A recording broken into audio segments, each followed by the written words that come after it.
Alasan Sintayong ganti manusia seharga 173 miliar saat skuad Garuda tumbang dari Cina. Dicoret Sintayong dari skuad utama saat jumpa Cina, Eliano beri respon mengejutkan ini. Tampil memukau di timnas, Tom Haye dibuat gregetan dengan cara bermain aneh timnas Cina. Media Belanda soroti peluang timnas Indonesia lolos ke Piala Dunia usai ditumbangkan Cina. Jadi, simak informasi selengkapnya sebagai berikut.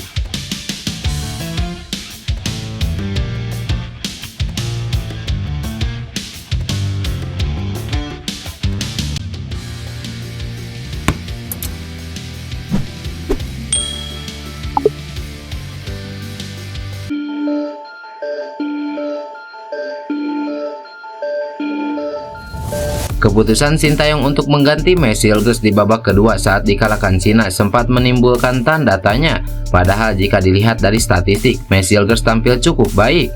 Namun kini sudah terungkap, diduga kuat alasannya karena back FC Twente itu mengalami masalah pada engkel sehingga harus ditarik dari pertandingan. Dalam pertandingan itu Sintayong melakukan 5 kali pergantian pemain pada babak kedua. 3 dari 5 pemain yang digantikan di awal paruh kedua yakni Witan Sulaiman, Mesilges dan Sain Patinama. Sintayong juga mengungkapkan 2 pemain bertahan yang diganti yakni Shen dan Mes disebabkan oleh kondisi yang tidak mendukung. Salah satu dari 2 pemain itu disebut mengalami cedera engkel.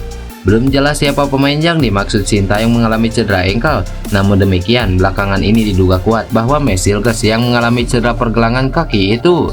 Melansir akun Instagram Nusantara Beler, Mesilges terlihat menggunakan balutan perban pada pergelangan kaki kanannya usai pertandingan. Pemain FC Twente itu pun disinyalir merupakan sosok yang dimaksud Sintayong yang mengalami cedera engkel. Terlepas dari hal itu, Sintayong mengakui timnas Indonesia kurang beruntung dalam pertandingan melawan Cina. Juru taktik asal Korea Selatan itu membenarkan serangan skuad Garuda kurang efektif dalam laga kali ini.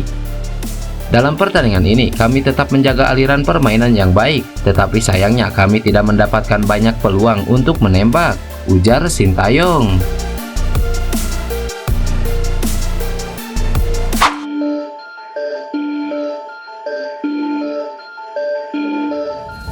Keputusan aneh yang dilakukan Sintayong dengan mencoret nama Eliano Reinders saat berjumpa dengan Cina menimbulkan reaksi tak biasa dari para pendukung skuad Garuda. Mereka sangat mempertanyakan alasan sebenarnya Sintayong menepikan Eliano Reinders. Meski para fans timnas Indonesia sangat kecewa dengan keputusan Sintayong, Eliano sendiri sama sekali tidak kecewa dan berlapang dada dengan keputusan sang juru taktik tersebut. Ya, selain kekalahan atas Cina, ada satu hal yang jadi sorotan netizen tanah air, yakni dicoretnya Eliano Reinders dari 23 skuad inti timnas Indonesia versus Cina. Keputusan Sintayong menimbulkan tanda tanya, sebab PSSI sudah mati-matian mengebut naturalisasi Eliano Reinders untuk bisa tampil melawan Bahrain dan Cina. Apalagi dalam laga kali ini banyak hal yang menjadi sorotan, mulai dari keputusan starting line up Sintayong tak memainkan Tom Haye sejak awal hingga penampilan gerasak-gerusuk Asnawi Mangkualam. Namun Eliano Reinders punya komentar yang berkelas. Dia tetap menghormati keputusan sang pelatih dan mengucapkan terima kasih atas dukungan yang diberikan supporter Garuda. Lewat postingan di story akun Instagramnya, Eliano terlihat mengucapkan terima kasih kepada para fans Garuda yang sudah mendukungnya. Unggahan tersebut diikuti foto Eliano Reinders yang tengah dalam pesawat. Dia pulang ke Belanda untuk kembali memperkuat klubnya.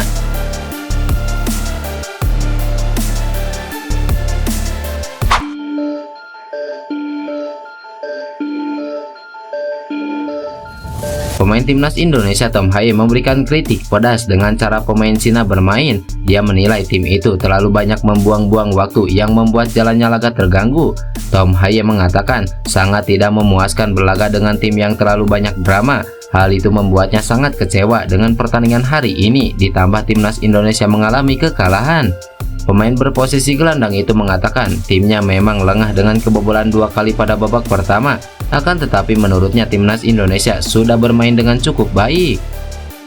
Saya merasa sedikit kecewa, kami bermain melawan tim yang hanya membuang waktu dan terjatuh. Mereka tidak bermain sepak bola.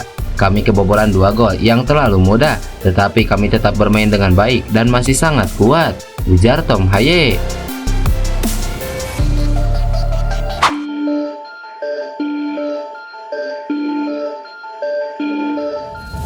Seperti yang diketahui, timnas Indonesia harus mengakui keunggulan Cina. Meski skuad Garuda mendominasi permainan, namun rupanya serangan balik dari Cina lebih dominan untuk mencetak gol.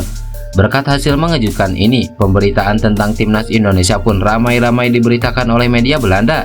Misalnya media Belanda yaitu The Telegraph. Dalam artikelnya, media tersebut menulis sebuah judul yang menarik, yaitu "Mimpi Piala Dunia untuk Belanda Indonesia semakin jauh setelah kekalahan menyakitkan dari Tiongkok".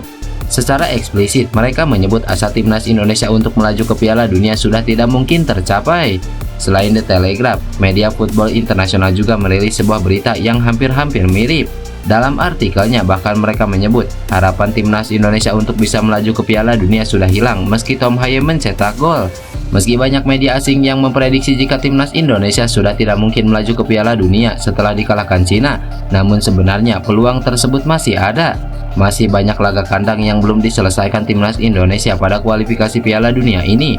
Mungkin jika pada pertandingan selanjutnya Rizky Ridho dan kawan-kawan bisa mendapatkan hasil poin maksimal, bukan hal yang mustahil jika Indonesia bisa jadi negara pertama di Asia Tenggara yang akan lolos ke kancah Piala Dunia. Sementara itu, pelatih Cina Branko Ivancovich merasa senang dengan kemenangan timnya atas timnas Indonesia yang berhasil meraih 3 poin pertama.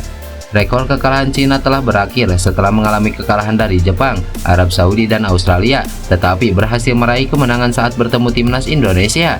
Dilansir dari Donkyudi, raut wajah bahagia pelatih asal Kroasia itu terlihat jelas setelah sebelumnya dicap dengan isu pemecatan melalui catatan pertandingan buruk sebelumnya. Ivancovich juga menekankan pentingnya dukungan dari luar lapangan yang diberikan oleh berbagai pihak kepada timnya. Ia juga menegaskan bahwa hasil ini tidak terlepas dari hasil kerja keras para pemain serta dukungan suporternya. Saya berterima kasih atas usaha para pemain di lapangan yang sepenuhnya menunjukkan gaya permainan taktis kami, berjuang, bersemangat, dan berkonsentrasi. Supporter kami menciptakan suasana yang baik. Sebagai pemain ke-12, mereka memberi kami dukungan yang besar. Sejak awal persiapan, King Dao menciptakan kondisi persiapan yang sangat baik. Yang terpenting adalah kepercayaan para pemimpin dari Asosiasi Sepak Bola kepada kami. Para pemain membalas kepercayaan para penggemar dan pemimpin dengan permainan yang luar biasa yang patut dirayakan, ungkap Ivancovich.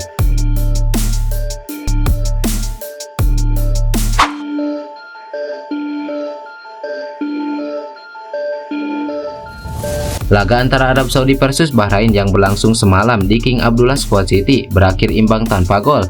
Hal ini menguntungkan Indonesia yang beberapa jam sebelumnya harus takluk dari tuan rumah Cina. Dengan imbangnya laga terakhir grup C, maka klasemen tak berubah dengan jarak poin yang relatif dekat. Jepang mengoleksi 10 poin di pemuncak klasemen, sementara Australia, Arab Saudi, dan Bahrain mengumpulkan 5 poin. Sementara di posisi 2 terbawah ada Indonesia dan Cina yang sama-sama mengoleksi 3 poin. Tim Garuda masih memiliki 6 laga sisa, dengan 4 diantaranya merupakan laga kandang yang harus dioptimalkan. Indonesia akan menjamu Jepang dan Arab Saudi pada 15 dan 19 November 2024 di Stadion Gelora Bung Karno, Jakarta. Sintayong, pelatih timnas Indonesia sendiri, tidak menargetkan untuk langsung lolos ke Piala Dunia, melainkan membidik peringkat ketiga dan keempat untuk melanjutkan perjuangan di ronde keempat kualifikasi. Hanya saja, secara hitung-hitungan peluang timnas Indonesia untuk lolos langsung cukup besar. Skenarionya bila mampu mengumpulkan 6-8 poin tambahan dari 6 laga sisa, melawan Cina dan Bahrain di kandang sendiri wajib menang dan setidaknya mampu meredam Jepang dan Arab Saudi.